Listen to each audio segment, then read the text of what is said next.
Welcome, guys. All right, here we go. Thank you. Man, there's always a little technical. That's my fuck up because at the very beginning there, but no big thing. But it's good to see you again, man. I know this is your second time here. Yep. Always a pleasure. Yeah, and then Jonathan, you've been here so many times, right? But Yeah. it's like a second home for you, man. This is absolutely. Which is great. I love that you do your show here, and you've been having some interesting conversations on your show, People First, so everyone could pay attention to that. And then I like having conversations with you guys because Alberto, you know what's going on with us, like body wise and what we do, and unfortunately as human beings we keep doing the wrong things for the wrong reasons, and then we just let it go going, it's not going to really be a problem later on, but it's going to be a problem later on. Yeah, and it was kind of like something I think I might have mentioned quickly and briefly in the last episode we did, was that a lot of times people just wait till it gets so massively debilitating for them, like, right, okay, now I got to get it addressed, and that obviously then makes the recovery process even longer, right? Yeah. So it's about, hey, the moment we can identify an issue, right, and that's sort of respective to sort of every facet, not just in sort of a physical sense within our bodies too, right? It could be mentally in the nutrition side of things, right? And then obviously in the physical side of things, so then, right, let's get it addressed quicker. It won't take as long in terms of kind of treating that and getting better. What I honestly would say, a lot of the tradespeople that I do talk to, they are paying attention to it. They're conscious of it. You know, they're probably toning down their alcohol consumption. They're being aware of what they're eating. We know fast food and all the other crap is bad. And so that's what this show is going to be about. We want to just highlight certain things. You guys want to take it for whatever it's worth. And I always say, listen, it's your body. You do it. And if it works well for you, then great. Mm-hmm. That's how I look at it, right? But it's something that's important that you need it, because you are going to, I've always said, you have a perishable career option as tradespeople. You can physically get hurt, you can get mentally hurt, and if you don't do anything about it and prepare for it, then it could be bigger problems later on, right? Yeah, and there's so many different things we can do, right? And you know, as we kind of then sort of get into the different topics that we'll come into today, right?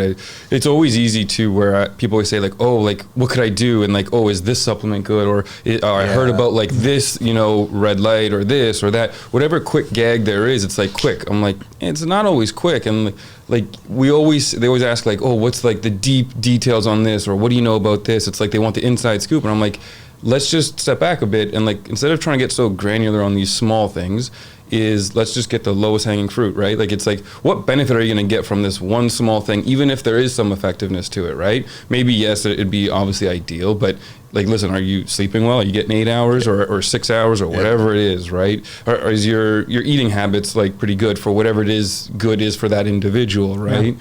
And so it's like, are you exercising, right? So like, are you doing this stuff first, right? Then trying to worry about the small little benefit you might get from a supplement or whatever adjunct of therapies you're trying to do, right? So it's understanding the sort of magnitude of effect, right? Yeah. So obviously these simple things will have a larger effect than trying to get so granular on the small things. Like, right, let's just change our perspective a little bit in our approach, that this will have way more of an effect, and it's the easiest thing we can do, right? And so just changing the narrative to a degree, right? So let me do a few shout outs. I got Ivan's Ironclad Brotherhood cap I'm wearing on today. I just want to do a shout out to Jonathan's latest. Yeah, I saw that. You know, thank you so much for the copy there. So The Adventures of Buttercup and George. You and your son wrote this, which is great, and I love the illustrations. So if anybody's interested, you can go to Amazon, right? Yeah, it's on Amazon. And find it there. So Buttercup and George, search for meaning. So thank you for that copy. And then Alberto, so Premier Physiotherapy and Sports Medicine. What information you want me to share here? www.premierphysiotherapy.com. Yep. You can reach him at Alberto at premierphysiotherapy.com, and then the phone number is 905-417-9991, and then you're on social media too under the same handle, right? Yeah, premier.physio on Instagram. So give us a check out and give us a follow. We've got some funny reels there. I'd like to have a bit of fun. Cool. So, yeah. So where do we want to begin, gentlemen? I think we should pivot right into what Albert was talking about early, just before this, which was, we hear the adage of, I've tried this and it worked for me, so you should try it. Well, just because it works for... I've never listened to anybody just because like it works for Jonathan doesn't mean it works for Manny or Albert or my mother, right? My mother, this is a real story, right? She came over the other morning, she's like, oh, you take those vitamins. She's like, do they work for you? I'm like, I feel they work for me. I'm not going to suggest to you that this is going to work for you.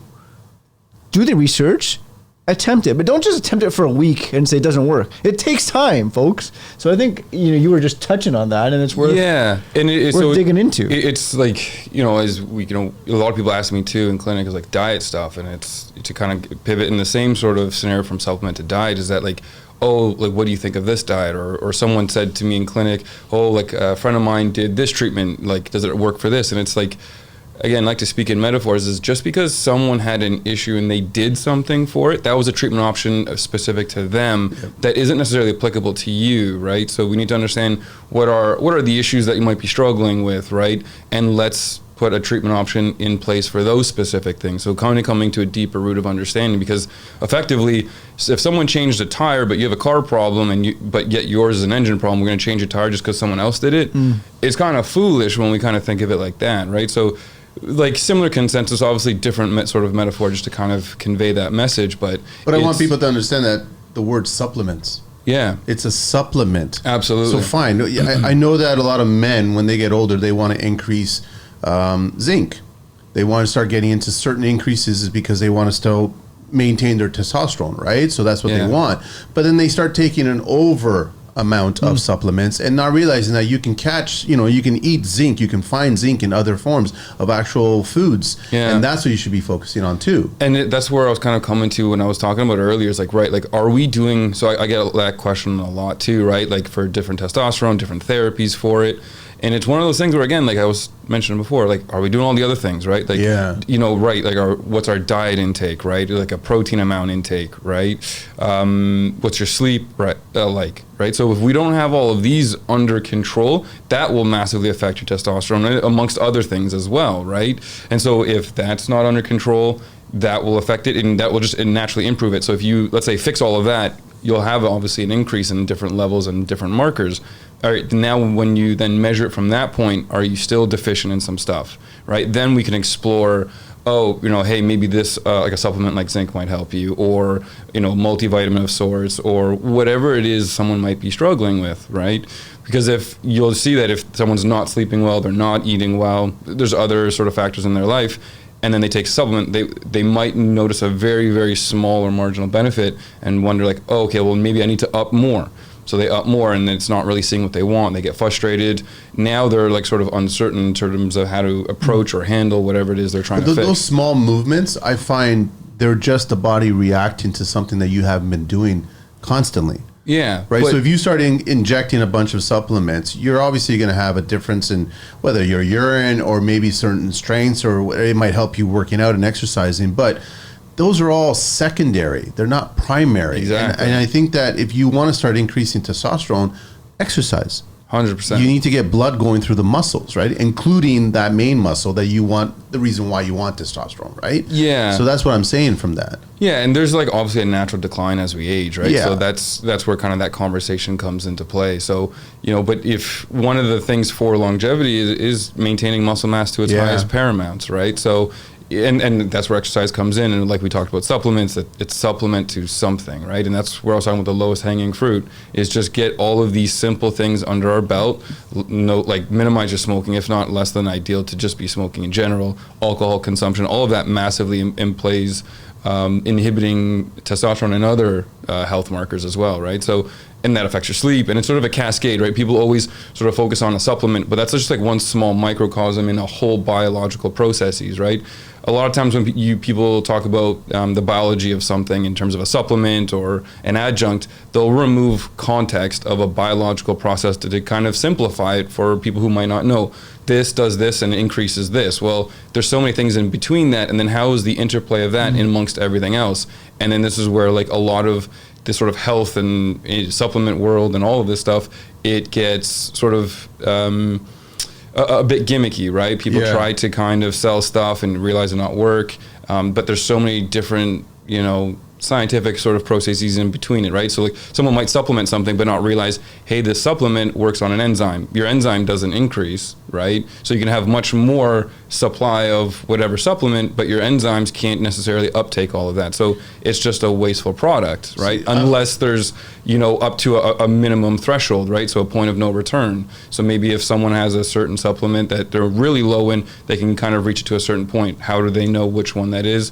Obviously, that's through conversation and testing. See, I'm a kid of the 80s, right? So, like, me being in my 50s now, I grew up on bullshit like those electro pads on your lower back and your stomach, you get abs, which is all bullshit. Yeah. Thigh Master from Suzanne Summers, and all of a sudden you can build your legs. Bullshit. It was just like, there's always a gimmick, and we'll talk about the gimmicks that are going on today, and I think one of them might even be the red light, where people are 100%. just, taking their Christmas tree lights, and they consider that's red light. That's not red light. You need to actually go through all this stuff. But I do want to say that nobody, as far as I know, ever wakes up 20 pounds heavier. No. It doesn't happen overnight. And the same thing is, you don't wake up 20 pounds more muscle. It doesn't happen overnight. It's a progress. But I want to ask you is, why is it that as you get older, it's so much more difficult to maintain that consistency of exercise? Like your body just feels weaker. I get that you're older, but you're trying to still do, I think I maybe started noticing in my late 30s, you couldn't do the weight that you could do in your 20s. And then you start feeling defeated.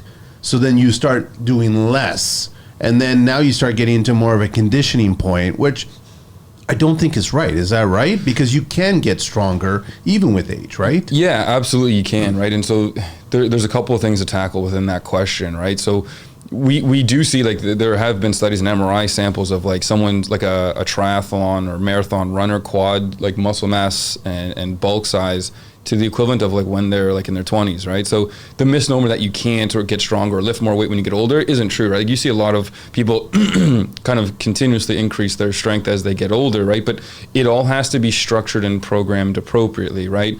So kind of in the question you're asking, like, oh, when I was younger, I could do more. You can get away with more, right? And as you get older, you can't, right? So as I always talk with people is that as you get older, or you're trying to increase weight or do more intense exercise, if you don't have the sort of underlying fundamentals to go with that, as you try to push more, you're going to be sort of highlighted in those deficiencies, and then that's where problems arise, where, like, you might feel uncomfortable, you might have some discomfort, you might start developing an injury, whatever it is kind of that's causing you from not necessarily going like you were when you were younger, right? Just when we're younger, we can get away with a lot because we're much more resilient, but it's not due to any sort of deeper physiological reason, right? Like, if you look at a lot of, like, world strength athletes, they get older, they get stronger, they get hitting PRs, right? So it's not that you can't get stronger as you get older, it's just you can't get away with more when you're older, right? So it's about understanding what these fundamental deficiencies are, right? And so, that's kind of where we then sort of talk about breaking down the sort of specific requirements for whatever task you're trying to do. If it's a bench press or if it's a sprint or whatever it is, there's so many deep biomechanical requirements within that if you don't have that, right, then as you try to reach new PRs, you're going further without sort of that fundamental prerequisite, and then you're going to be exposed with discomfort, whatever, and then like you kind of said, you start weaning on your mental side of things, and then you'll do less, or you get frustrated, so you stop, and then you get discouraged, or then even worse, you get sort of a bit of like an egotistical moment, and then you try to ego lift, and then you hurt yourself further, and now you really put yourself out of working out, and then you kind of spiral into a place where you're not where you once were, under sort of under unhealthy conditions, behaviors, and then your discipline falls off, and now you're in a world. So what are some of those fundamentals you're talking about now? So in which regard, sort of in a physical sense? Or so in a physical sense, for example, like, let's say one of my favorite things is, like, oh no, now, like, it hurts when I go up or down stairs. Okay. Right? So, like, that's a quarter depth single leg squat, right? Especially downstairs. Now we talk about glute dominant versus quad dominant, so knee over toe, which has been another phenomenon, right? That's a good premise, but again, has to be prescriptive, right? And so it's about slowly introducing this, and this is where I talk about difficulties of progression, right? So often people say, like, oh, like 5 pounds to 10 pounds to 20, I feel stronger. I'm like, great, that's cute, but that's a very elementary form of progression, right? So one of the more difficult things, and this is where the physics or the biomechanics come into play, is that, right, another sort of deeper, intense level of progression is load through lengthened muscles, right? So we mechanically disadvantage this muscle, right? Whatever muscle it might be. Let's just say for fun, it's a bicep. In sort of this position here, it'll be super strong. It's in a mid portion, it's a short, and a muscle contracts, it comes together.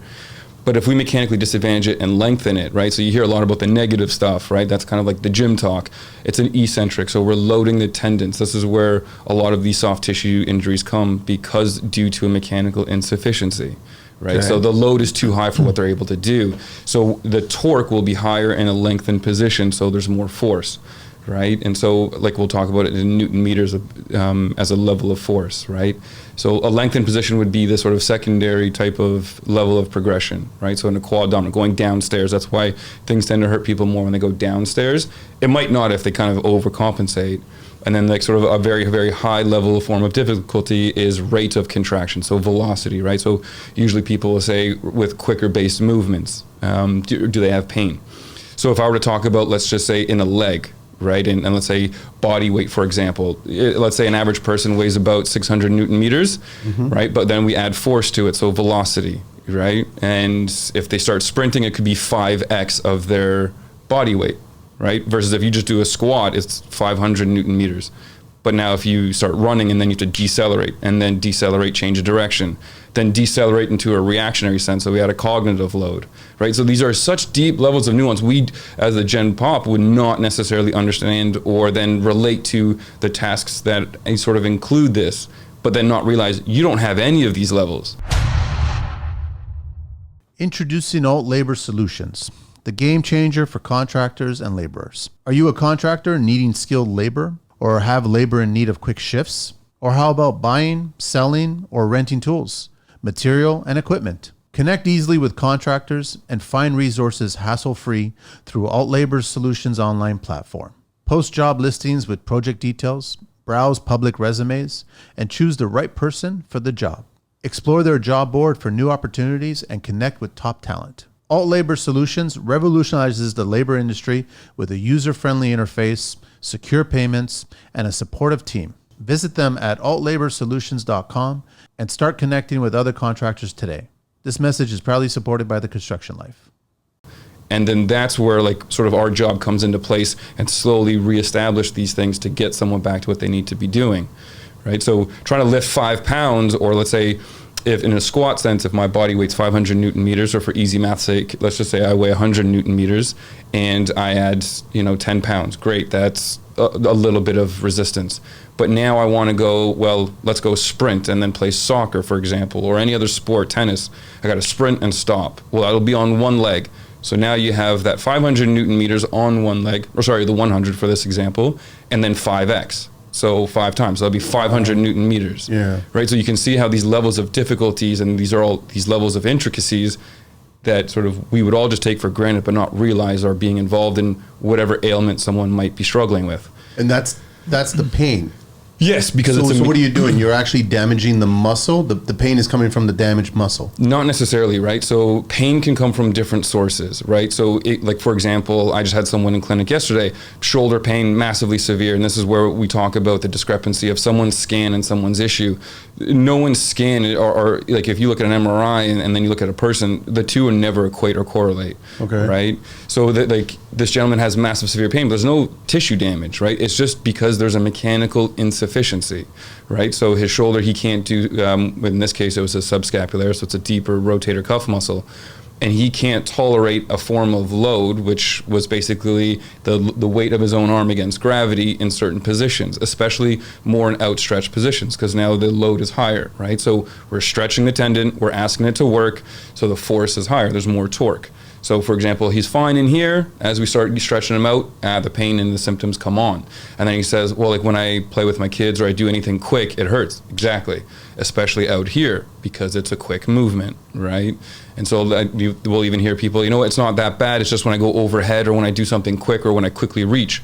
I'm like, exactly. I'll bring into these. There's limitations to what you can do with that body part, then there's an issue. Yeah, but it's like to a scientific level, it's just a mechanical deficiency, right? So let's just remove all the subjective stuff because it's objectively we're missing things, but it'll make sense as we apply it to what sort of their tasks are as they communicate to me, right? So if someone says, right, I'm okay when just kind of moving my arm around, but it hurts overhead, and then if I do anything quick, like I'm reaching or I'm throwing something, well, yes, so you have like things that it's not that bad, but when we stretch that tissue and then we put a bit of load through it, well, we don't have that, right? So that's why the overhead stuff will hurt. And then they'll say like, oh, when I'm, let's say, throwing something, well, there's velocity now, so rate of contraction is higher, right? It's a quick movement. So, well, like, hey, you don't have the velocity-based stuff yet, so that will hurt you, right? And that'll be relatable to any other things they might be doing that sort of require those demands. And so until you achieve those things, well, only then will you be fine, right? Because the pain will be coming from an insufficiency from the tendon, right? So you're trying to lift something higher than it actually can. And then to go in a bit deeper with it, it's about force production. And I'll make a metaphor in the construction sort of world of it, is that let's think of a bobcat, right? And for the purpose of this example, let's just make it a electrical battery operated bobcat. And it's the strongest steel this world's ever forged, right? The steel is not an issue. And this is where I talk about in clinic, it's more sort of in the neurological force production than it is tissue or muscle, right? I know we're going a bit of a rabbit hole, but I'll come back to it in a sense. With the metaphor is that, in the purpose of this metaphor, let's presume the steel is your muscle. Okay. And your nervous system is the battery and sort of the electrical output you can produce, the force. And you're trying to lift 1,000-pound rock. And let's say the battery bank's only got 30%, output. And to lift this 10,000-pound rock, you need 80% battery force production, right? Obviously, it can't lift it. You're going to try to lift it.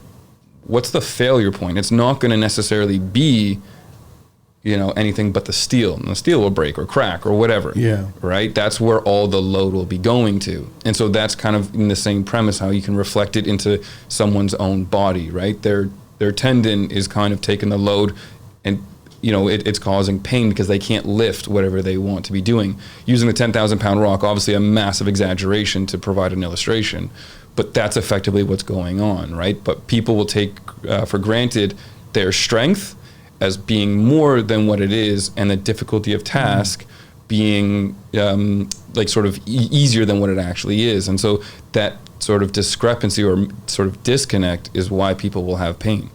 And because they never understand it, they'll just continue on not understanding why they're accepting struggling. Different levels of pain, but Exactly. it's increasing every so often. Exactly. It's the same whole idea of you don't wake up 20 pounds heavier. Oh, yeah. You're just taking more pain a little bit at a time every single week. Yeah. And so what ends up happening too is it becomes into a sort of a behavioral pattern where it gets worse, where like you'll experience pain, and it's normal innate behavior. If you experience pain, you're not going to reinforce a negative experience. So you're going to avoid doing it, using it. Let's say it's your shoulder, for example. You're going to avoid using your shoulder because you don't want it to hurt. Yeah, you overcompensate. On Yeah, something. but like you'll avoid using it. So like if it's a soft tissue injury for the purpose of this example, right? But there's going to be a massive amount of deconditioning and weakening as that goes on. But you need your arm to do stuff. So you're only going to accentuate your problem. So what's going to happen is, it'll be painful again because you're not really getting it treated, right? So yeah, I see a lot of the older guys doing that. I pay attention to older guys and the way they walk, the way they kind of get in and out of their vehicles or climb a ladder. Like there's certain pain points in their body structure and how they walk. That you can see that they're masking something and they're not attending to it when they should be attending to it, right? Absolutely. And in those like scenarios, right, with these types of workers, is that their jobs are very demanding, right? So there's a high physical requirement. And so unless you're ensuring you're able to attain those demands, you're effectively just going to increase that discrepancy of what you're trying to do, right? So like, am I like, to your opinion, am I fair to say that the human body, the way it's designed, it's designed almost perfect, except for the vulnerability part of us being erect, right? As animals, you're protecting your gut, you're protecting your genitals, you're protecting everything. But design-wise, the way the arms are, the way the legs are, feet, it's designed almost like a perfect machine.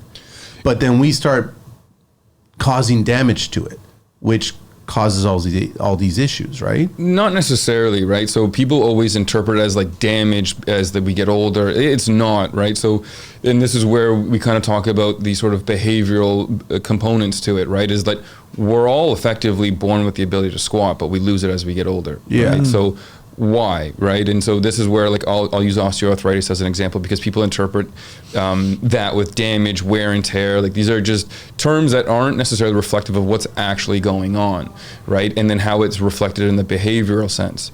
So for example, like when we say osteoarthritis, wear and tear, damage, protect it from the wear and tear over life, that's not necessarily accurate, right? our body goes through age-related changes that are normal, right? No different than we get gray hairs as we older, wrinkle on our skin. These are just normal age-related changes. And so joints, tendons, things like that, all forms of tissue undergo the same thing. And so there's a normal rate of age-related change, right? Now, within nuance, we can affect a lot, right? With exercise, diet, sleep, etc. But these become an issue when these age-related changes are progressive. So osteoarthritis, like, it's not a diagnosis as much as we kind of give it to be, right? Because we'll take a scan and it'll be like, osteoarthritis, mild, moderate, severe. Severe, yeah, that's going to cause some pain and discomfort, right? But mild to moderate, like, by the time we're certain age categories or decades, like 50, 60, if we don't, we're a medical marvel, right? So we need to have perspective with it. And so these become a problem if we don't have the behaviors set in, right? So if our muscles aren't strong enough, if we're not adequately maintaining a sort of decent amount of tolerance for what we want to be doing, and a progressive age-related change like osteoarthritis is how we're going to start to have pain. But it's not because of damage and wear and tear. It's just because you're just simply not strong enough or haven't maintained enough lean muscle mass, right, to then maintain your strength to do whatever it is you need to be doing, and your body has to adapt, whether it be through muscle or otherwise, right? And so it's less about, as we get older, damage. It's like, no, were we doing all these things to limit ourselves from getting to that point of where we decline in our physical capabilities? Is it possible to reverse it? You see these memes, you see some videos of older people in their 60s, 70s starting out exercising, and then they start gaining muscle mass and they start being more flexible. Yeah, so what I would say is, like, it's not necessarily reversible. You can re-attain, right? So like if someone is like so far gone where like, hey, they at this point they might need a joint replacement, or they got some other things that are so debilitating, they can regain to a certain point as much physical capacities probably within what they might be able to attain, right? If someone's fortunate enough that they don't have any sort of significant ailments medically or physically in a sense, then it's not a reversible thing, but yeah, you can absolutely attain it. Yeah, there's like, as I always say, like, there's nothing you can't really do unless obviously there's obvious limitations, right? It just means that there's more requirements you have to attain, and it'll just be a little bit longer for you to get there. But so long as you're disciplined and you stick with it, right, and sort of you have that discipline, which is kind of the main thing, you'll get there. And then within that, it's not like you have to do it every day. Like it might be like some weeks are good, some weeks not so good. It's just over time, right? You trying to be habitually consistent. This is interesting, right? Because this goes back to what you were talking about, construction, where we see older folks. We all see it. But what you're talking about, they're covering up something that is ailing them, right? I think of, you see it all the time, somebody getting in and out of a vehicle or a machine, the way they get in and out changes over time, right? They might pivot this way and then drop their legs versus hopping out as you once were in your 20s, right? Yeah. And the mindset and the limiting belief is, I'm too old to do that and I have to deal with this, which is very different than the way you described. It's like, we're not going to, what was the word you used? You can recondition, or you can reattain. Reattain. That was the word, right? You can reattain. Yeah. And it's going to take discipline. Yeah. And it's one of those things too, where it comes into, I guess, to two facets. As I've worked with a lot of the patient population within that industry. Is that one of the limitations actually I hear a lot is like, well, then they tend to work long hours, early morning, late hours, right?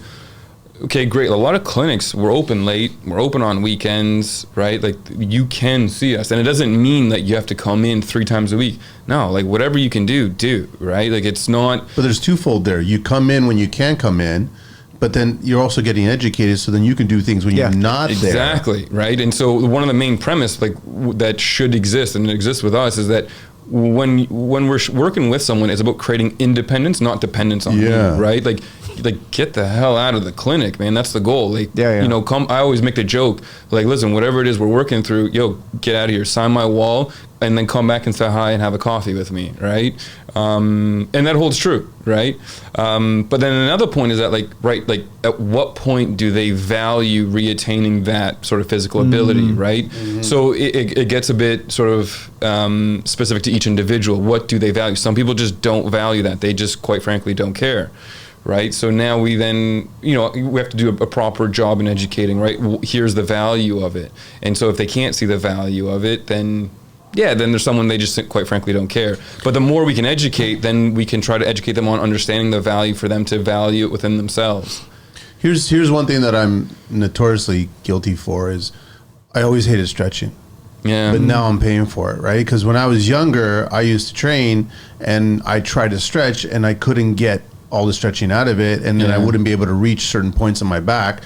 Now I can't reach them because I just can't get there. It's not because of muscle mass, it's just because of joint, and I can't get there. But I know how important stretching is to the body, right?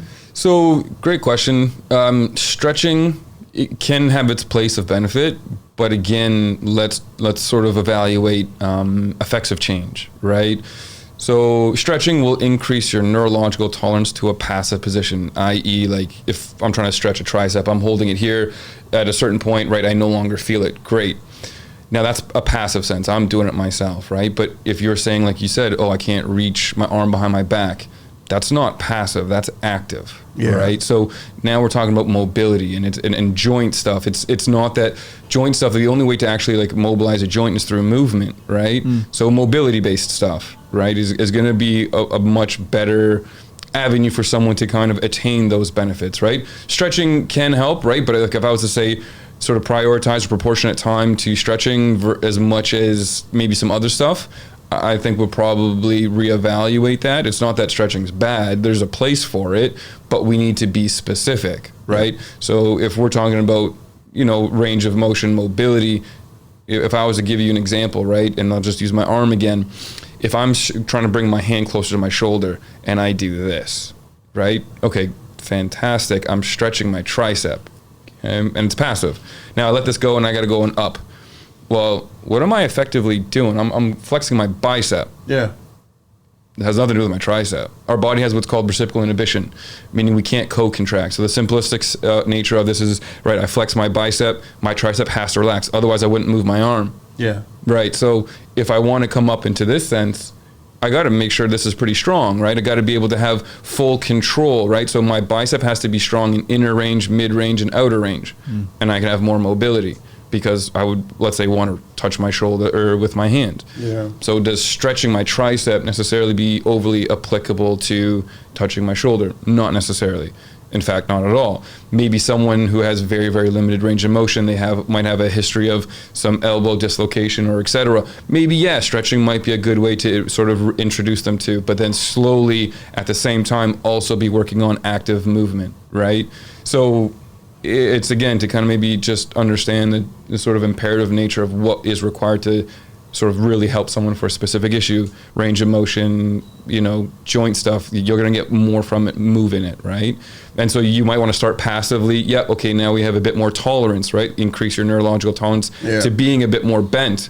But then, okay, now can you actively get there? Let's work in that actively. It's the same thing with your legs too, right? Absolutely. You said it's true. It's very true. A lot of, I know for a fact, my accountant, I don't think he's done a squat probably in 30 or 40 decades, or 40 years, right? That's affecting him. Yeah, absolutely, right? And sitting and standing from a chair or a toilet, that's a squat right there, right? Stop being chained to your construction company. That's what Revelate delivers to contractors like you who are trying to figure out AI and automations. I hear it all the time with guys I talk to, and it sounds like they spend way more time on things that waste money. Here's how Revelate does it. They study your business, they build custom AI software and automation tech to fit your process. They train you and your staff so you can save 50% of your time on the stuff that slows you and your projects down. You got into the trades to build things, not to be buried under endless admin work and broken systems. I know every day feels like you're solving the same problems instead of moving forward. That's why Revelate was created. They grew up in the construction industry and have been a part of it for more than 15 years. They know the grind and they work to fix it. Within weeks, you and your team and your business are saving half of your time on the stuff that keeps you from getting home and enjoying life. No more nights buried in the paperwork, just more time building and living. Stop being stuck in chaos. And right now, they're offering 25% savings on all new projects if you sign up before the end of the year. Let Revelate help you build something better. Book a demo. It's an easy chat and it's free. Book time now. www.revelate.com or on IG at revelate.inc or call them at 416-474-5755. This message is proudly supported by the Construction Life. It's an assisted mindset squat. You know that you either landing, it's whether it's going to be a soft land or a hard land. Right. That's at that point, right? Yeah. And it's like when I'm in clinic, it's always funny too when I get someone to like squat on something lower than they think they can do, and I'm like, all right, let's stay. Like I don't even get them to say, I don't even say a squat. I'm like, okay, just stand here, and then just sit down, and they sit, and it's like the funniest thing in the world. And I'm like, it's just once they kind of know like, oh, it's an exercise squat, I can't squat. Wheels out. It's like it's always funny. People in clinic will always argue for their limitations more than anything, and it's like like you can do this, like you do this in your everyday life. Like I'm just now kind of isolating it and making it a very abstract orientated goal for you. So now you're kind of looking and focusing on the goal and sort of that aspect more than the actual just movement, and not realizing you do this in your everyday life.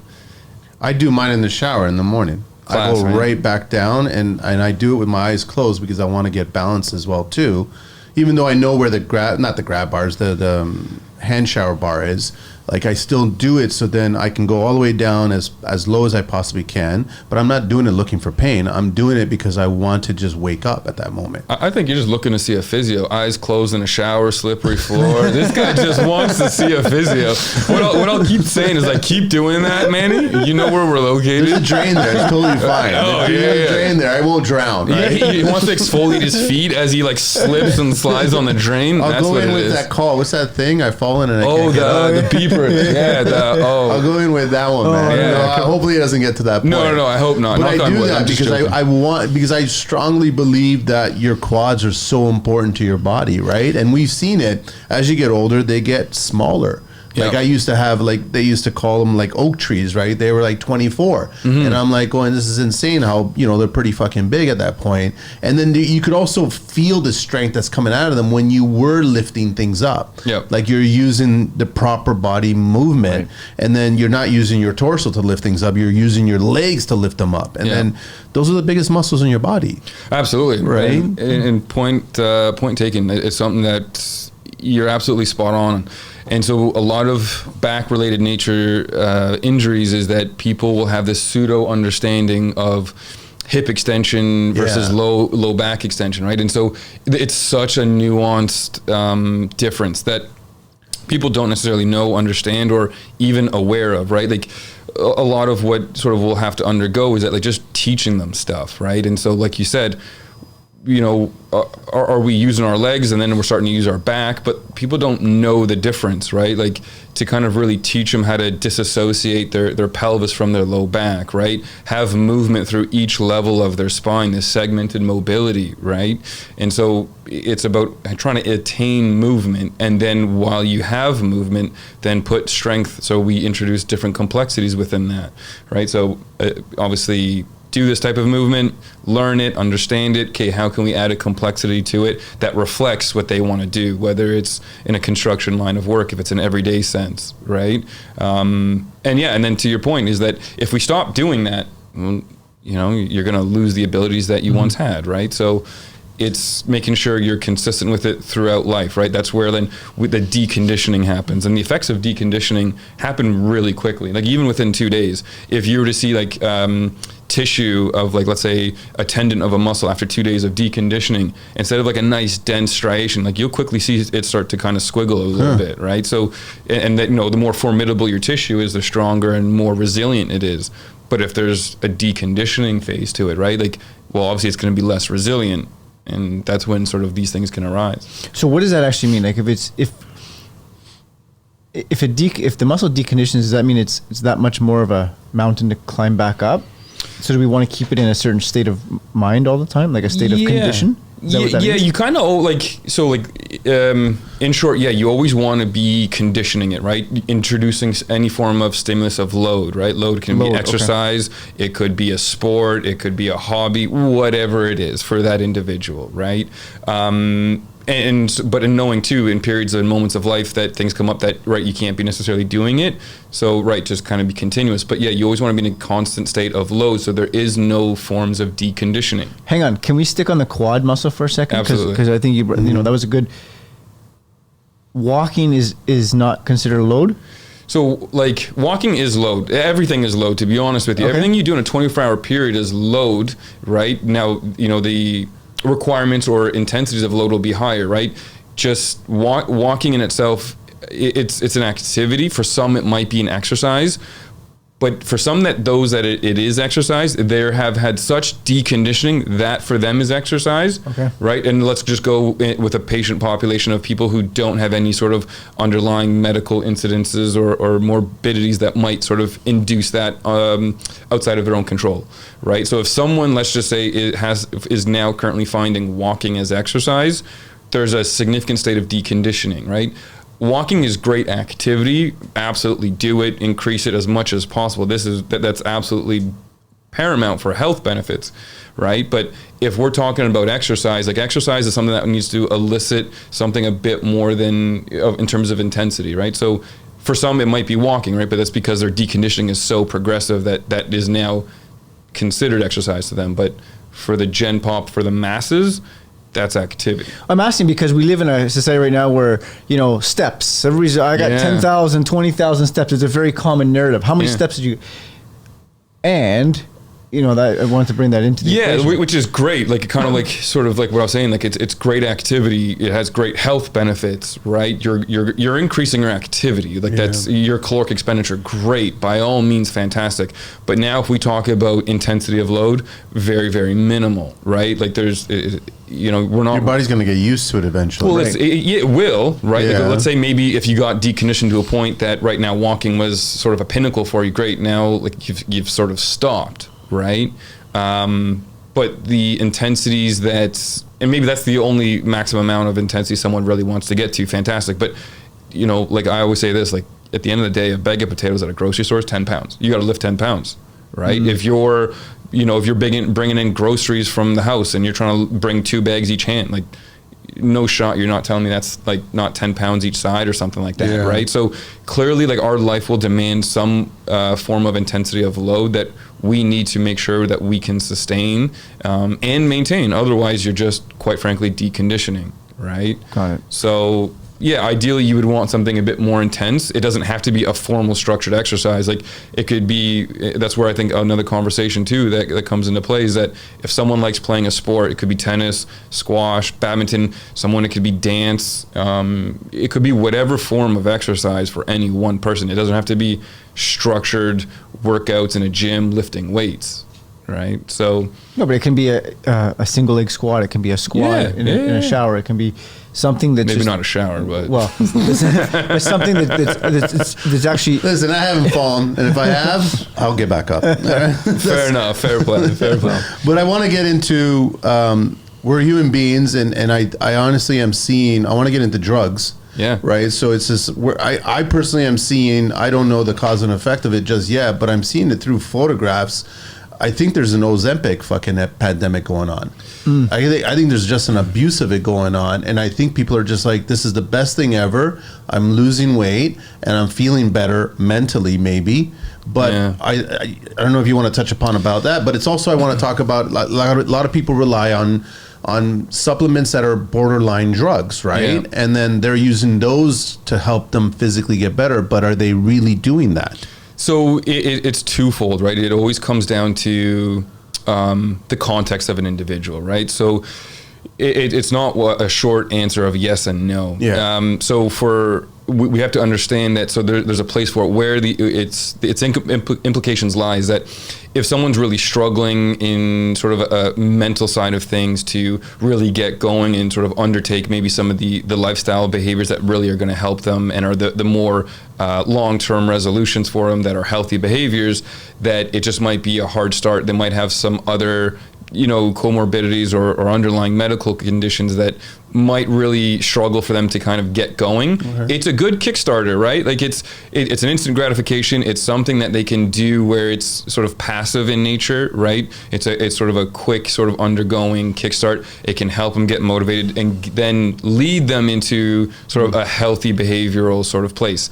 The sort of side that, again, that gets twisted on is that it can get easily taken advantage of, right? That will then be seen as, oh, it's a quick fix. That's all I need to do, right? And so if that's our mindset with it, that's a very dangerous one, right? Because now it's like, well, I'm not going to have autonomy or any internal locus of control of what's going on. So I'm going to externally rely on this to take all my issues away. Yeah. And then that's where it's dangerous, right? Where like, that's not what it's meant for. There's an implication for it to help a certain population, right? But if then we start getting sort of greedy with it and saying, oh, I'm just going to do this and that's what it's going to do because aesthetically just weight loss and then that's all I want, and then I'm not going to undertake any of the other healthy behaviors that we need to sort of make sure we're sustaining, right? That's probably what's got us there in the first place, right? So it's sort of understanding its implications where, like, yes, for some it's a good place for us to kind of get them going and get them started, to help them come into a healthy place, right? Whereas then for those who just trying to do it in a quick fix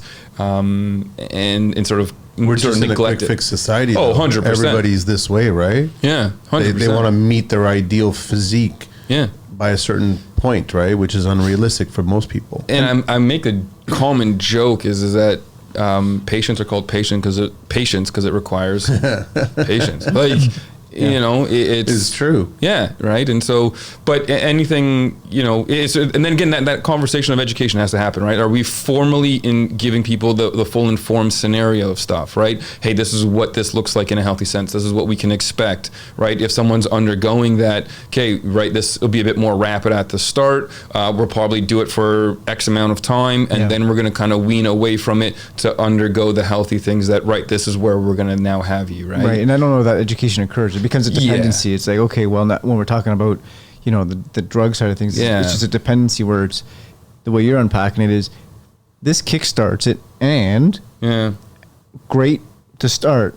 Now let's sort of get into that, those habits and those rituals to maintain and or progress. Yeah, and fundamentally, like if we're all just undergoing healthy lifestyle behaviors, right, of sort of, again, the simple things that we've said is that's fundamentally going to just make sure our lowest exposure to risk to any form of health, diseases or otherwise, is to a minimum. It doesn't mean we can prevent. That doesn't exist. But we can minimize risk. And that's all we're all looking for at the end of the day, right? Well, you're getting a lot of people. Obviously, I touched upon the red light. Yeah. And I can only imagine Amazon's having a field day with that because you're getting all kinds of third-party sellers on Amazon selling different kinds of red lights, but they're specific there. But everybody just looks for a quick fix to take care of everything that's going on. Exactly. But that's not what it's about. No. And it's that's why the conversation is so challenging, is because you have to kind of reorientate their perspective, right? Is that like, okay, I want this quick fix, or I heard about this, it's quick. And it's like, no, here's what you're looking for, here's what this actually is and what it looks like, and here's how we're going to actually help you. And it's not that it's not fixable, like assuming it's not, right? But it's not going to be quick. And so then you have to then converse with them, like, this is what it's realistically going to look like. Here's how it can have an up or a down in relation to what's going on. And so if they can have as much formal education of a realistic expectation, then they'll be more likely to sort of stick to whatever it is they're trying to attain. And if they don't have that, that's where the frustration sets in. Oh, this isn't working. I thought it was supposed to be better by now, or this or that. And then they give up. And then they not only just give up on that, but then they give up on themselves, and then they stop trying to help them. Yeah. And so that's where these quick fixes are, because then it'll only just lead them to disappointment, because it's not going to work. They're not going to see what they're looking for. Right. They might placebo affect themselves into it potentially, which, hey, that's also beneficial too, right? If someone thinks it's helping so much so that it's enhancing their other normal healthy behaviors, then why not reinforce it, right? So at the same time, we always have to have a full perspective, and that's kind of one of the things we were talking about sort of off camera before, that sort of patient-centered approach, right? Like, what's the evidence base behind something? If it's good, if it's bad, what's the anecdotal evidence? What's someone's clinical experience like to then sort of provide advice or suggestions? And then how does that affect the person at hand the best, right? And so acclimating all of that into sort of helping them would obviously then change it, right? So if something is evidence-wise very, very, very poor or has massively conflicting research for it, but someone finds it really helpful, it gives them a placebo effect that enhances all their other stuff. There's been times where I'll be like, hey, it's conflicting evidence, but if you find it beneficial, absolutely go for it, right? Because if it helps the person and it helps in other elements, that's the objective here. That's the objective, right? It's just that's the currency, right? Is help in person, and then therefore you earn their trust. And so it looks different from each individual, right? For Jonathan, a placebo effect works, and we'll say, hey, keep going, we'll reinforce it. But maybe for you, in the context of you and your circumstances, hey, this isn't going to be a real good effect size for us. Let's maybe look at some other options here, right? So what is best for each individual always changes. Going back to what we said, because someone done something or took a supplement, it worked for them, does it work for me? No.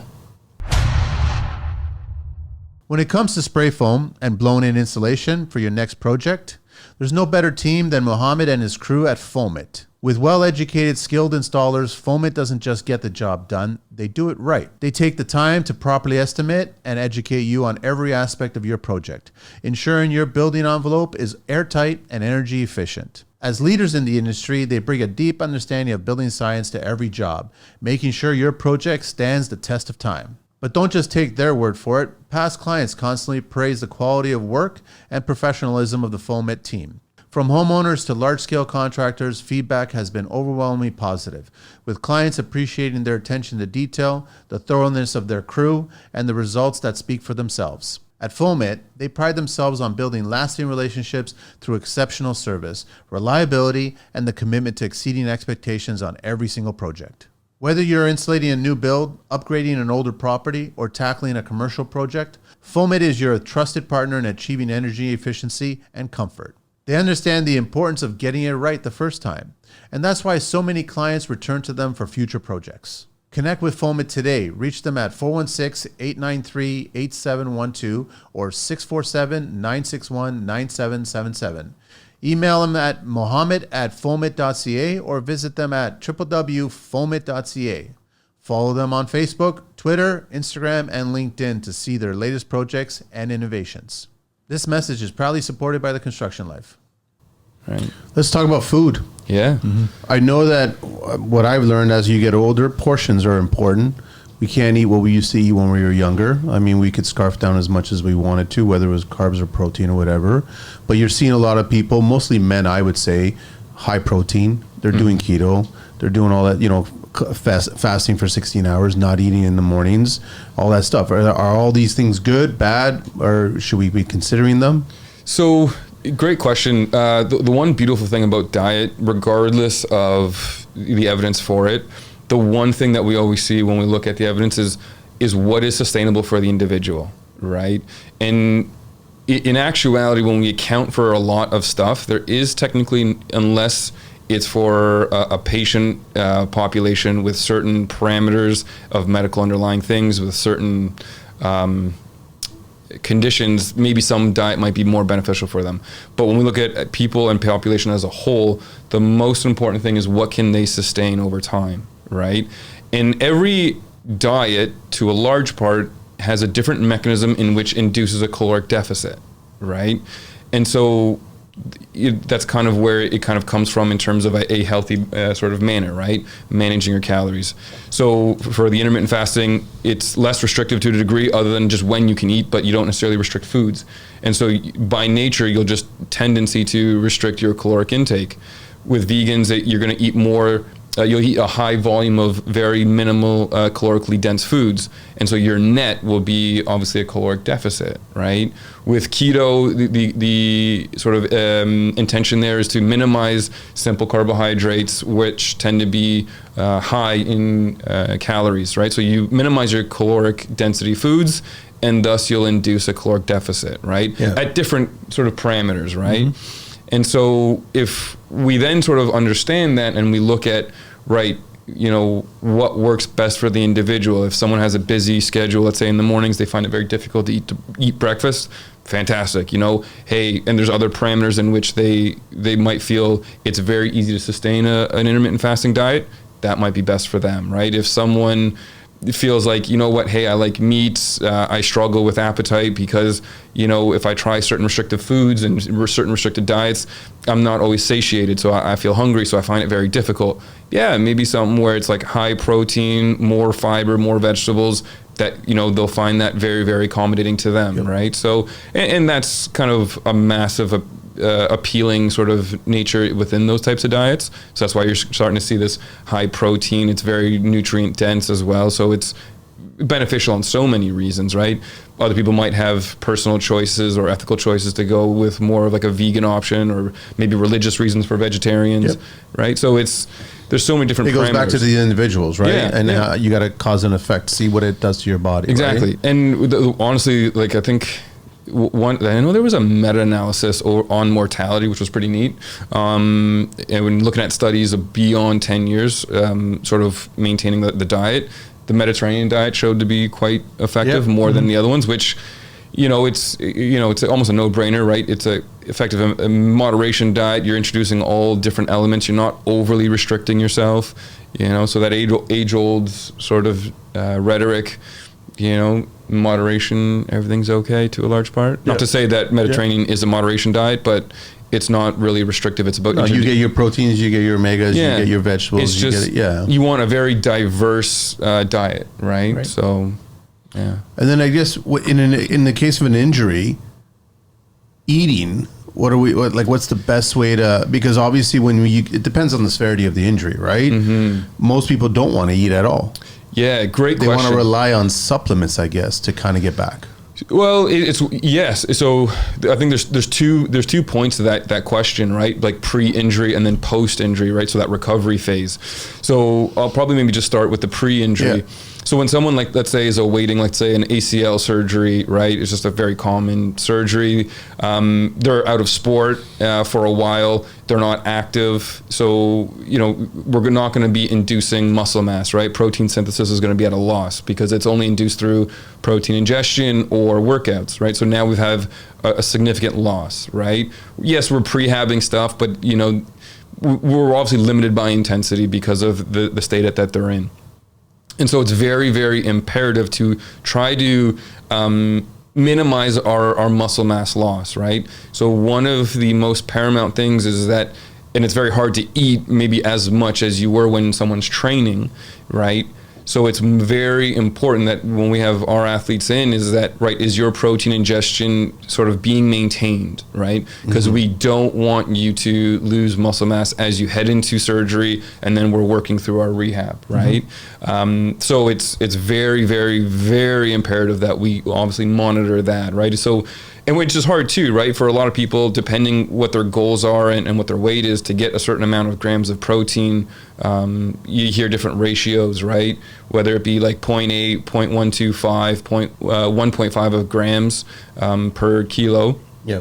Could be very difficult depending too, if let's say someone only eats 3 times a day, twice a day, whatever it might be, right. That, hey, maybe then a protein supplement is going to be beneficial for them, right? Mm-hmm. And then when you come into the other half of it, as they then sort of come into rehab, right? How are they trying to do all these things to expedite their rehab to get back into sport or their everyday stuff?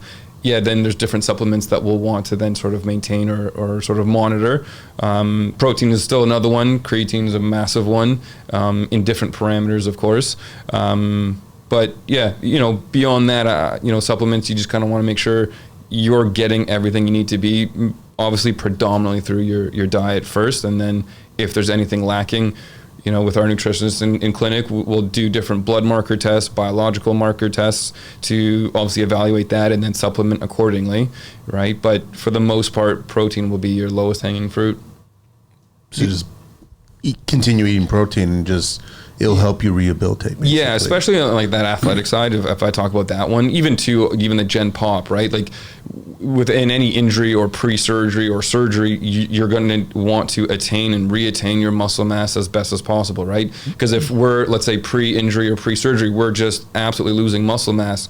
Then when we have surgery, then we try to come back up. It's going to be a steeper climb than it should be otherwise if we're trying to control for certain things to make their recovery as easy and seamless as possible, right? So the average day individual, they've seen you, they've overcome an injury, or they're doing well and they want to continue doing that. They want to continue going up even though they're getting older. What can that individual do on a daily basis? So they wake up in the morning, what's the first thing they should consider doing regarding their physio, right? And then midday in the evening, how often should they be working out or kind of exploring exercise and physical activity, not walking, which is an activity-based thing? Like, I just want to kind of get a picture, a landscape of what these individuals should be. Good question. So, it's hard to fully answer in a very specific sense because I'm giving you a broad human context. being that's like this tall, this short, this wide. Yeah. So, but in short, one of the best things to sort of maximize your strength benefit is training a muscle group twice per week. Twice per week, right? So at a relatively intense level. So whether we use RPE, so rate of perceived exertion, or just sort of a percentage of intensity, let's say 1 rep max. What do you mean rate of perceived So like, exertion? let's say if I'm working out and I think this is out of 10, it's an 8, right? 8 out of 10 difficulty. Okay. So it's just a subjective nature. It's a quick outcome measure to understand difficulty, right? It's not overly objective. It's just a very quick subjective one, right? I think you should have a mirror right beside that machinery that you're using. Just look at yourself, see if you're bullshitting. Yeah, right. Yeah, 100%. Yeah, you know, are you seeing? It feels like an 8. This feels like an 8, man. But usually, what you want to be doing is like understanding what is like your max, right? And then you kind of want to maybe go in a percentage of that. It gives you a better, truer, objective reflection. So I would say anywhere from like 70 to 80. Maybe you dip down to 60 if it's just been a chaotic week for you, right? Okay. And you want to be doing that muscle group twice per week. And then this is where I'll kind of then digress into understanding it's not necessarily muscle groups as it is movement patterns, because I always love the gym science of stuff. It's like back, biceps, mid-back, this, that, the other. And I'm like, you can't really isolate muscles as well as you think. No, everyone, it's all being... Like I always say, like, okay, isolate one of your 4 quads, go for it. No shot, right? Your triceps, isolate only one. You can bias certain things, right? But it doesn't mean you're just solely using it, right? No. So training movement patterns tend to be a bit better as it especially relates to the upper body. It's a bit easier, a push-based, a pull-based. So if I was talking about the Gen Pop, I'd probably recommend that if there's no specific goal orientations or sport implications, right? So it's an easy way to do it where you can get your frequency in, your intensity in, and people tend to love it too because it's never really the same thing all that much, where it's like a push and a pull and a leg thing. And if you were to go like a push, a leg, a pull, day off, typically in that sort of time frame, yes, you'll get 2 workouts in an 8-day span, right? So you're really close to that 2 and 7, right? And so you'll kind of naturally see your best outcomes in that regard, and you can kind of play with it, right? A horizontal push, a vertical push, a horizontal pull, and a vertical pull, right? And you can kind of play around with it depending how you feel, or what you've done the sort of session before, right? And so if you kind of work in that, you're always working the antagonists, so you can always keep your intensity high, right? So, you know, if you do a push, by the time you get to, you know, legs and then pull and then a day off and then back to push, you can, let's say, arguably go from anywhere from 60 to 80% intensity in that first one to likely the same in that second one, right? So, and then equally too, right? If you're doing push, the next day is legs. You're not really using your legs all that much unless you're doing combination stuff. But, you know, if you try to separate it, then you can ensure your intensities are always high for each workout. What about repetitions and sets? I mean, when we were younger, obviously we always did fewer sets and fewer repetitions, higher weight. But now you get older, the sets are almost staying the same, the repetitions are increasing, but the weight is decreasing, right? So you actually want to flip it, right? Flip it, really? Yeah, so the way you would want to... As you get older, you want to have more weight? Yeah, you always want to have weight. That's the stimulus, right? That's the intensity of load, right? So, but again, now it has to be specific, right? So I'm not just to say, oh yeah, do heavy things for everything. No, right? So our more functional based stuff, right? So like, let's just say if we're taking a leg workout, for example, to apply some context here, and we're going to start one in a functional sense, so like a squat, right? So any form of weighted squat, you're going to want a higher intensity. And so for strength and hypertrophy, like muscle mass growth size, right, we're going to want to hover around 5. Like to do, if you can do more than 5, you're not at a high intensity, right? So that means you got to up your weight, right? You got to be very conscious. You got to be honest with yourself. You can't ego lift because you'll hurt yourself, right? Okay, like if I'm, let's say, a barbell or a goblet, I'm holding on to something. If people don't like the barbell squat, and the weight is, 50 pounds, let's say, whatever it might be. And I feel like, hey, 5's tough. I'm really working. Fantastic. Stop there. Now you go 5 by 5. And then the thing that people absolutely hate, which is kind of funny, is the rest. So the more intense it is, the more rest you need, right? Neurologically speaking, right? So you want to reduce that rest. No, you actually want to increase it. So really? There's a lot of research on rest times and hypertrophy and strength. So obviously at the start of your stuff, right, in a very traditional sense. Now again, not everyone might like this, but I'm talking about like for the best effective results, this is what you'd want to do. I work with a lot of people who absolutely hate resting. So I'll be like, okay, superset it with something that's low intense, so you can kind of still rest, but it sort of suffices for their mental state of like, I just can't sit still. Fantastic. How long of a rest are we talking about? 3 minutes. If you're doing something super intense, then you might need longer, right? Really? Yeah. But there's a benefit to that rest. Absolutely, right? So there's a calcium uptake that sort of takes a bit of time, right? You're about 98% or 90% in about like a minute, right? So if you're trying to go quicker than that, which is to kind of go deeper into the physiological stuff, like one of the most important parts of a muscle contraction initiating, right? Neurologically speaking, you'll be neurologically gassed at that point, right? To produce a forced contraction strong enough to lift a heavier weight, you're going to need time. Otherwise, well, 1, you'll hurt yourself, right? 2 is for the strength and hypertrophy gains. They're massive. So 3 minutes is ideal. 2 minutes is, you'll still see a good amount of stuff. 1 minute, you'll still see stuff, but they're statistically significant like differences, right? So, what I do in the gym, I haven't worked out too much in the last couple of weeks, but, like I'll single leg squat 225 pounds. I need 5 minutes of rest. Like I'm hanging out for a period of time, right? But then as I go through my workout, the exercises get a bit more abstract, right? So it might be a smaller focal exercise, so your rest doesn't need to be as long because the intensity isn't as high. But is it a time or is it your body's ready for the next set? Both. Okay. Yeah. So your body needs to be ready to recover, so you need that time, right? Okay. So the more time if your exercise isn't as intense, then you don't need that time, right? But if your exercise is intense, so it's all proportionate. A home built on trust, crafted with care. Your home is more than just a structure. It's where memories are made, where your family grows, and where you find comfort. That's why your renovation or building project deserves nothing less than the utmost care and quality. Because it's not just about creating a space, it's about creating a place where life happens. Tim, the heart and soul behind Ravine View Construction, understands that your home is personal, and whether you want to be involved in every detail or prefer to leave it in the hands of a trusted expert, he and his team are here to make your vision a reality. At Ravine View Construction, every project is handled with the passion it deserves, from the initial site assessment to the final touches that turn a house into a home. Tim's team doesn't just build, they protect what matters most. With a reputation built on trust, excellence, and a commitment to using only the best materials, Ravine View Construction ensures that your home isn't just beautiful, it's built to last. Tim and his team work alongside the finest tradespeople, guiding you through every step so you always feel confident and cared for. Let them help you create a space where you can enjoy peace of mind and cherish moments with those you love for years to come. Connect with Ravine View Construction today at 416-671-0170 or visit them at www.rvchomes.ca. For direct inquiries, email Tim at info@rvchomes.ca. Let them build not just a house, but a home filled with lasting memories. This message is proudly supported by the Construction Life.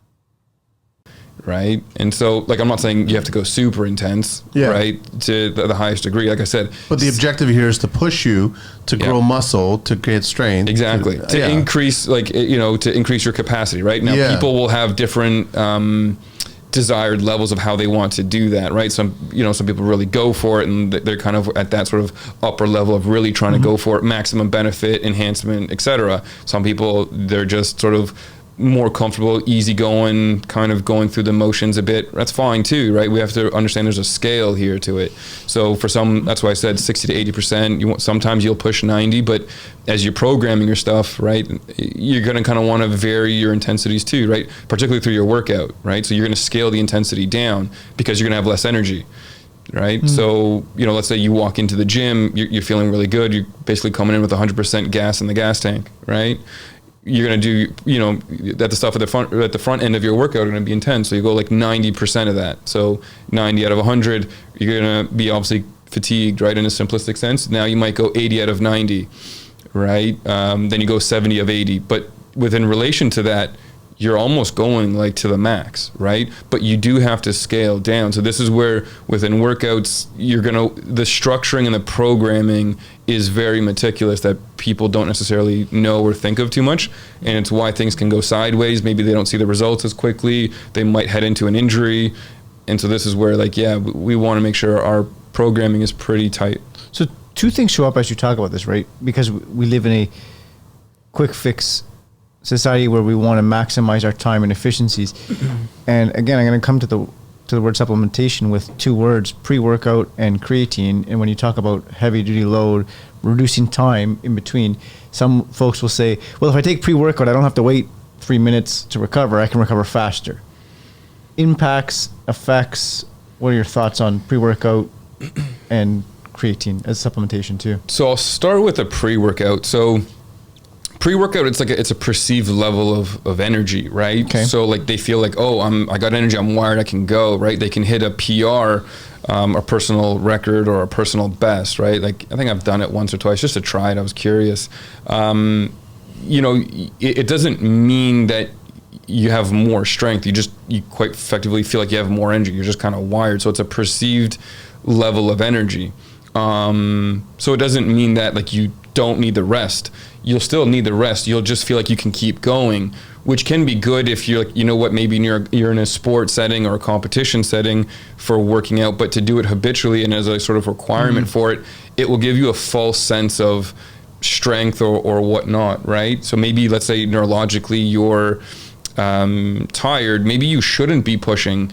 That pre-workout might mask, so then you might have a bit of an injury, right? But it doesn't then necessarily mean just because you feel like you have the energy that you don't need the rest, right? The rest is for deeper physiological things that aren't being they're being disguised by now your perceived level of energy, but it doesn't mean the fatigue isn't there, right? So like, and there's a discrepancy too between muscle fatigue and then neuromuscular fatigue, right? Like we can test in clinic the difference of that, right? That I could show someone really quickly, like your nerves are tired, like you're done, but muscle mass or muscle wise you'll be fine. And so there's a discrepancy there, right? So their perceived level of it, cognitively speaking, I got energy, doesn't mean that you're not tired. Yeah. So we need to be careful, right? So you can do it. I'd probably say like one, if you're feeling really tired and, you know, hey, maybe do it just to kind of get you through the workout, maybe go a bit more intense than what you might normally otherwise be. Requiring it is maybe something you might not want to be doing. Honestly, espresso coffee is pretty good. That's probably your best pre-workout, to be honest with you. But, you know, it does have its place for it. Some people absolutely love it. You know, go for it. But I think people are relying too much on supplements these days. And plus, when I start reading more and more about supplements, you got to find a good one to begin with, because a lot of people are adding fillers and creating bullshit supplements, and then they mentally rely on it. They think that if they take this, consume it, and they're like supermen and women, and that's not the case. And that's what I was saying is like it just disguises it, right? And then we don't want to be reliant on it. And then worst case scenario, exactly like you touched on, then it starts to become a behavior and then a habit, and then now there's a dependency on it, and now they feel like.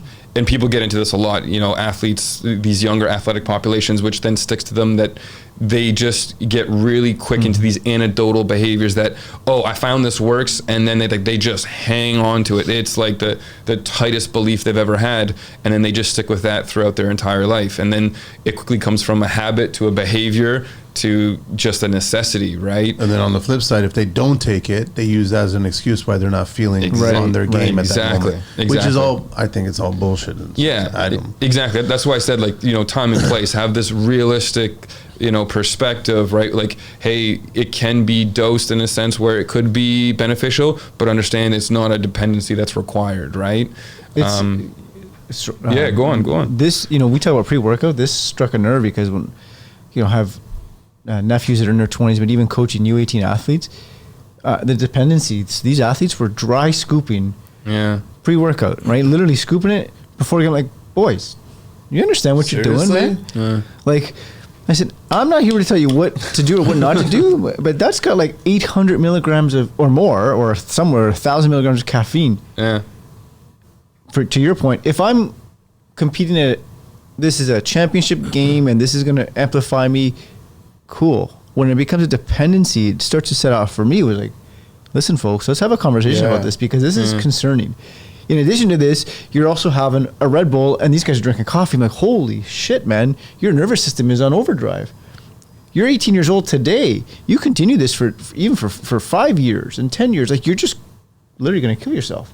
Yeah. And those adrenal glands are going to be peaking all the time. Yeah. And then obviously like we were saying, create a dependency on that, and then long-term health benefits, less than ideal, for a lack of better words. What about, I want to go back to the contractors and how I get a lot of them saying that I have a physical job, so I don't need to exercise, I don't need to stretch, I don't need to do it. I don't need to do any of this shit, which is all horse shit, right? Yeah. It's like you could be driving a car for 10 hours straight and that's your physical, but the thing is, if you try to do something else, sit down at a table and just write as something or whatever, you probably have difficulty doing that. So having a physical job doesn't eliminate the fact of having to be physical in different ways. So great question, and it's something that I see in clinic a lot, just with people in everyday life too, right? Is that what that actually means, and again, to change the perspective a little bit, is that your requirement is higher than everyone else's that sit at a desk. So for you, it's even more imperative that you're working out at intensities beyond the general population who just sit at a desk, right? Their physical demands aren't that high, so they can maybe get away with doing less to a certain degree. But your physical demands isn't exercise. I understand, like, it's a very physically challenging job. They're exhausted by it, right?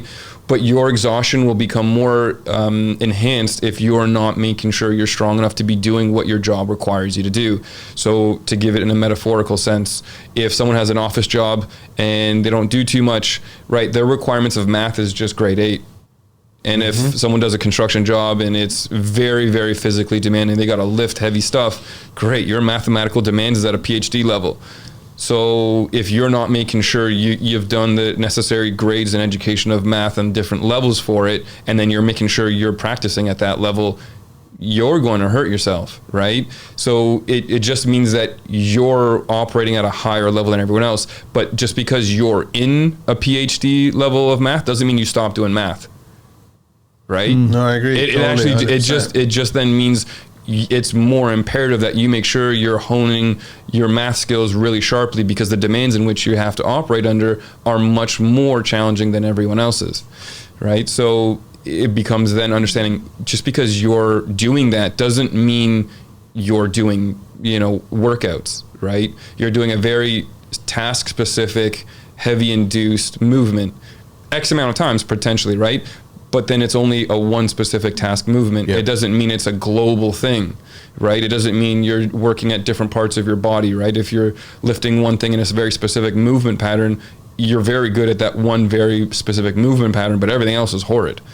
And so now you're going to hurt yourself even more. And so doing that as a compound, and as you get older, you're just going to create more problems on other parts of the body. Because if you're not making sure you're strong enough, you're effectively getting weaker over time. So now think of it as like you have to do a university level algebra test all the time, but never practice math.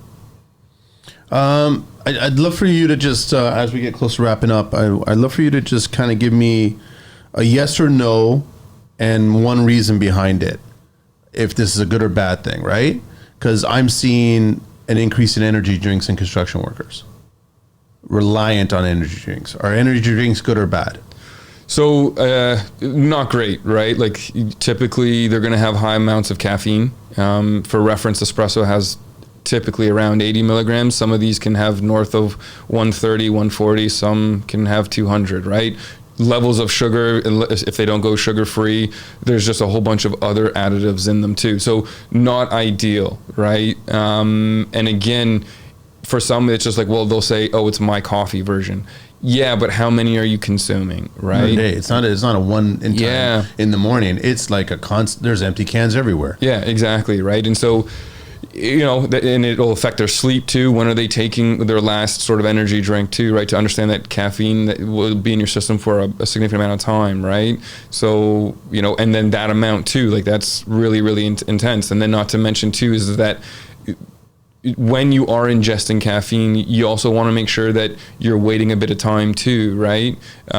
Just because caffeine will fight with a lot of other receptors that when that wears off, you're going to have this crash. Then you're going to have another feeling that you need to have another one. And so that'll be like mid-afternoon or late afternoon. And then that's in your system till in the evening. And then with construction, the time that they work at early morning, they got to go to bed early. So you're still having that caffeine in your system. It'll disrupt your sleep. You wake up the next day, you're feeling tired. I need an energy drink. Because you haven't slept. Because you haven't slept properly, right? And so, if you're doing all the simple things properly, you'll be fine in terms of feeling good, sleeping right, eating right, exercising right? So, and these are the simple things. You have to cultivate it however it works best in your schedule, right?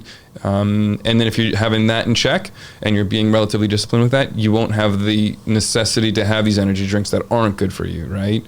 And maybe if you have one, cool, like that might be your guilty pleasure.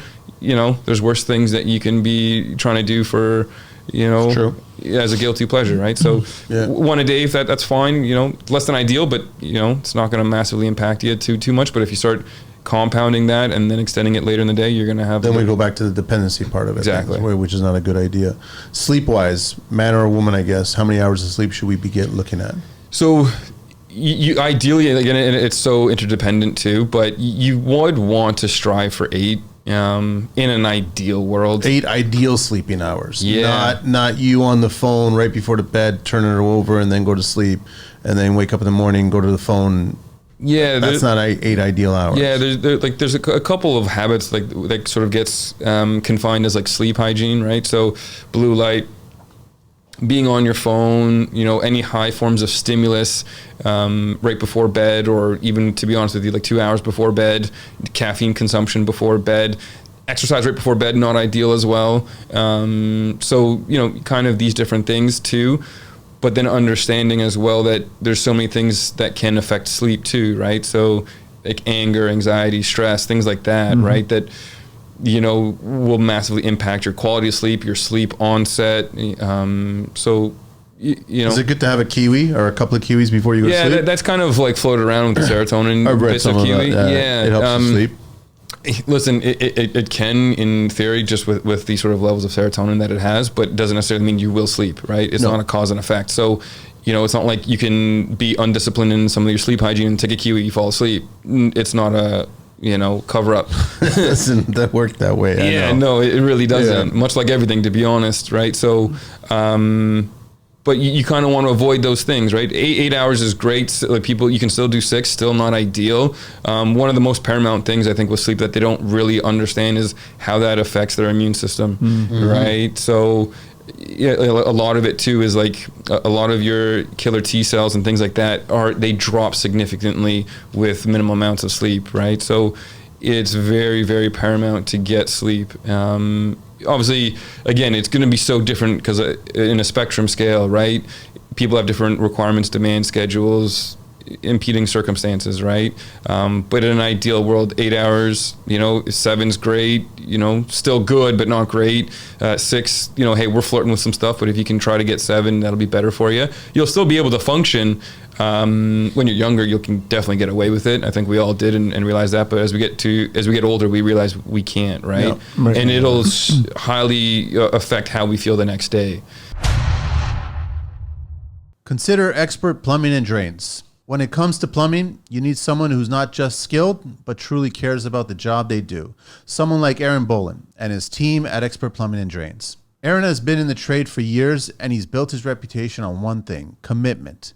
Commitment to his craft, his crew, and most importantly to you, the client. At Expert Plumbing and Drains, it's not just fixing pipes, it's about delivering the best possible service every single time on every single project. So whether you're dealing with a leaky faucet, a stubborn drain, or planning a full plumbing overhaul, Aaron and his team are ready to tackle it all with skill, integrity, and a passion for excellence. Need help now? Call Expert Plumbing and Drains at 905-531-4111. That's 905-531-4111.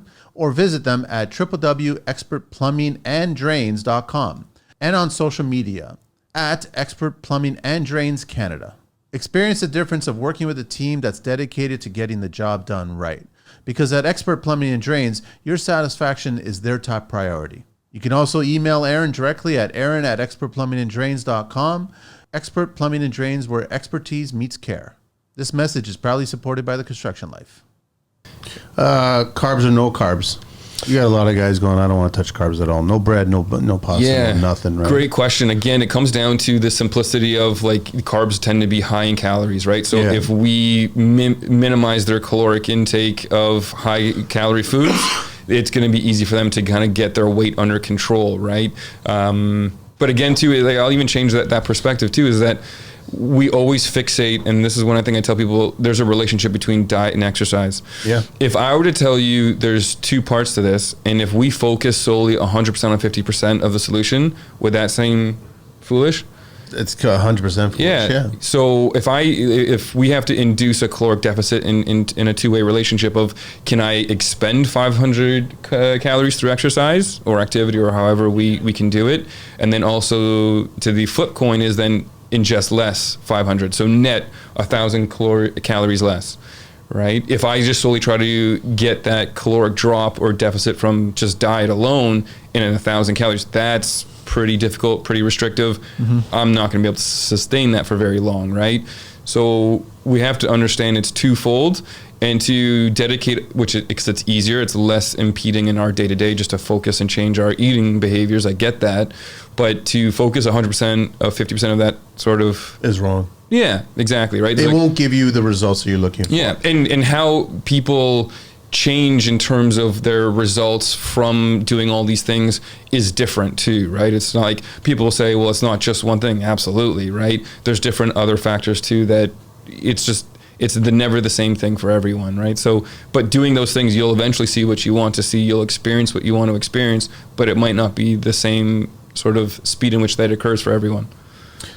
I guess just your patients when they come in, are they resistant to what you're trying to tell them, even though that you've understood how this body works a lot better than they do? Yeah. Even though it's their body. Yeah, great question. Because I can see that happening. I'm like, I don't know what you're talking about. Like, I know my body. When I wake up in the morning, this is what happens. And so this is like, throw out all that phlegm, and I have my cigar, and I have my glass of wine. I'm ready to rock and roll and go to work, right? Yeah. So it's great question, and to be even more transparent, that is the toughest part about my job. Right. To understand the person, right? Not to understand it, is to kind of get them to be willing to help themselves. Now, as I sort of answer that question, I also equally have to be fully understanding that I can't change you. Nope. All I can do is assist you. So I am upfront about that, is that, like, if you're looking for me to perform a miracle, I can't do it, no one else can. If they're promising you that, run. Two is that you have to score the goal. I can only assist you. So I be fully transparent. I give you a full expectation of that outcome. And then two is, like, when we discussed it the last time I was on, is like, I need to understand. So I'm going to ask a ton of questions. I need to understand the individual. I'm not just treating a shoulder, a hip, or a knee. I'm treating the person. And so there's so many implications that make that sort of individual case or person challenging, right? As they come from a place of vulnerability, of pain, how that pain or injury implicates their ability to make an income potentially, right? And so can I then understand the person, understand what they're struggling with, and then communicate to them, hey, make this make sense for you, right? So I'll take all of their symptoms, what they're explaining to me that they're having troubles with, and then tell them why, right? Not that I'm selling them anything. I'm not here to sell you anything. I'm just going to tell it to you straight. You can usually, in a realistic expectation, here's the outcome. Here's what you can anticipate some frustrations to arise based off of certain behaviors, right? Based off of your maybe demands, right? Maybe someone has a foot pain and they have to be on their feet for like 12 hours a day. Hey, this is going to take a really long time, right? Like you're probably not going to see a drop in symptoms for maybe more because, well, you're on your feet for 12 hours a day. So this is going to take a bit longer, right? And I'll have to kind of reinstill that sort of concept to them that, hey, you know, it might hurt now after 2 hours. Great. And now it might hurt after like 3.5, but it's still going to hurt that same 8 out of 10. But you have to understand that this discrepancy between symptoms or pain and your functional tolerance are different, right? So the subjective versus the objective nature and progress, right? And explain it to them. And then if I can explain it to them where at the end of the day, they don't have questions, which is what I strive to do. And I take time in that first session, then they'll be like, okay, I understand. And so, yes, I don't know them as well as they know themselves, but like, know the clinical expertise to then make it make sense in relation to them. Yeah. And so then they can relate, right? And then they'll understand. And then like, okay, like, right, this is what's going to help me. Here's my problem. He seems to have a plan in place that he's communicated to me to help me with that in specific. And then in the masses, I typically don't have an issue at all. I just got one more question before we wrap up. You got anything else? No, that's great. Thank you. Yeah. Did you want to chat about the creatine bit? Sure, you can touch about creatine. I mean, I think it's part of the supplement world. Yeah. Yeah, I think it's just because like, it was like specific to the concussion stuff and the cognitive stuff, I think. Yeah, talk about creatine. I mean, sure. there's a misconception, I think, about creatine. I know that in your early 20s, it's like this is great for muscle mass and well, I loved creatine when I was younger. Yeah. I would like balloon, man. Yeah. So creatine just it hangs on to water, doesn't it? No, so that's like one of the kind of narratives and rhetorics that just stick to it, sort of creatine, as it's kind of been around for so long, and we quickly believe that to be true when we're younger, as it gets passed down sort of from age category to the younger generation, and as it's common practice in sort of the gym world. More specifically, like it has like really good neurocognitive implications, right? It doesn't help with memory, but it does help, one, with people in concussion states, two, for people with various like sort of like TBIs, traumatic brain injuries. It has shown effect there in terms of improvement. And so it's one of these things where, and I'll just talk about in concussion sense, so in clinic, we have a lot of people on it. It just helps massively to resolve symptoms, to help them get going quicker. Mm-hmm. It's a really good neurocognitive benefit too, in a sense of not necessarily for memory. It's been conflicting results there, but like for like higher process decision making, it's shown to have really a benefit as well. Yeah, absolutely. Not that you need to dose it more than what's sort of the standard. But in terms of concussion-based stuff, that with a concussion, it's a minor TBI, traumatic brain injury, and so there's a dysregulation of energy, right? And so creatine is obviously something that can cross the blood-brain barrier and is used for quick synapses energy. And so when there's a dysregulation, this helps with that and sort of helps to curb symptoms when people are on it. It helps to have some form of a minor neuroprotective benefit too with it. So in a neurocognitive sense, like I highly recommend it. It's one of the most safest and researched supplements out there. Creatine monohydrate is the best form of it. There isn't a massive amount of routine implications for it, when to take it, how much. 5 milligrams tends to be the best. You don't have to overdo it and take more than that. You don't have to cycle it. There is some suggestions with it in terms of taking it with caffeine intake, as it kind of conflicts or curbs its effect size. Again, conflicting, so it's not conclusive. So it's just pretty easy to stay away from caffeine ingestion with it. So for myself, I take drinking it before it or something. Yeah, before or after, to be honest, right? So the one thing I always say, like, that it's just the easiest time is at night, right before bed. Like to take the creatine? Yeah, because you're not going to have coffee before you go to bed. You're not going to have coffee till you wake up, right? So it's just one way to sort of ensure that. It doesn't mean you have to take it before bed. That's what I do. it's just really easy because I drink a lot of coffee throughout So the day. what was I seeing? Like when I would take it, I would get massive muscle gains. Like I would get massive size from it. Yeah, because you're also working out too, right? Yeah. So will it have it's not the same for everyone. What it does in a physiological sense is it puts more creatine kinase in your muscle, right? So you're just using that as an energy source. So from that performance aspect, one, you're using in a very specific workout parameter, right? So more high intensity, slightly longer durations, you're using creatine kinase is a energy source, right? ADP. And so if we have a higher residual baseline, you're going to be able to perform better.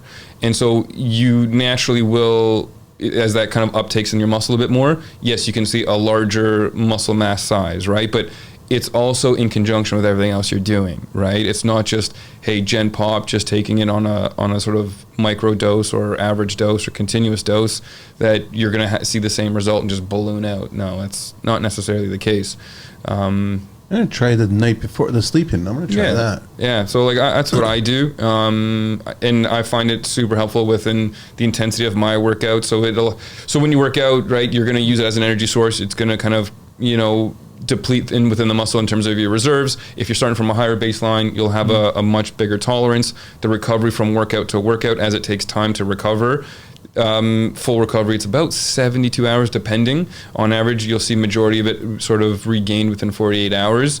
Obviously, differentiating and depending on the workouts and intensities, but this will help to supplement that and curb that a bit quicker, right? So if someone has a higher volume of training within a frequency of a week, it's a low-hanging fruit. Sure.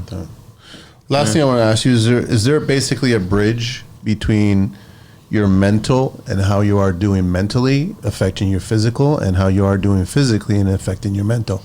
Yeah, great question. So the paramount amount of research, and I'll start from physical to mental and then I'll go mental to physical, of exercise on mental health, it's massive in terms of its effect, right? In your tolerance within mood, helping you with sleep thereafter, right? So a lot of with mental issues too is that it'll disrupt sleep. And so exercise on its effect with sleep, and then how that then sort of affects sort of someone's mental state within that, right? Massively helps it too. So it's super, super paramount that someone's actively exercising. Now, to the flip coin is that if someone's struggling with mental health or some sort of form of issue with what's going on, is that, yes, that's going to have a massive effect in energy, moods, motivation, if you will, to then exercise, to then get that effect on their mental health, right? So that's where we talk about, hey, just small steps, building small steps. If someone's coming from a place of, okay, mental to physical, can I go from building these small steps, right, understanding what their barriers are, to eventually getting them to do something, and then compounding that to then build a habit, right? So it takes about, on average, 21 days to build a habit. So long as you can kind of get there, work with them with whatever might be a barrier to try to minimize those, to build a habit, and then obviously try to get them going more to then see the rebound benefit on their mental health. So basically the gyms start to get quiet around the third week of January then. Yeah. Motivation and discipline are two different things. Right? Yeah. Gentlemen, thank you very much. Anything else you want to share, Jonathan, before we wrap it up? No, thank you. Yeah? No, this has been Thanks, a good, man. it's always an educational this, but I mean, and I'm always learning shit, so. Likewise, man. Never stop learning. Same thing. So thank you so much, Alberto. Thank you. Premier Physiotherapy and Sports Medicine. You can reach him at www.premierphysiotherapy.com. Alberto at premierphysiotherapy.com, and on IG it's under premier.physiotherapy. That's correct. Or premier.physio. Premier.physio. Yeah. Oh, physio. Yeah, sorry. Yeah. And 905-417-9991.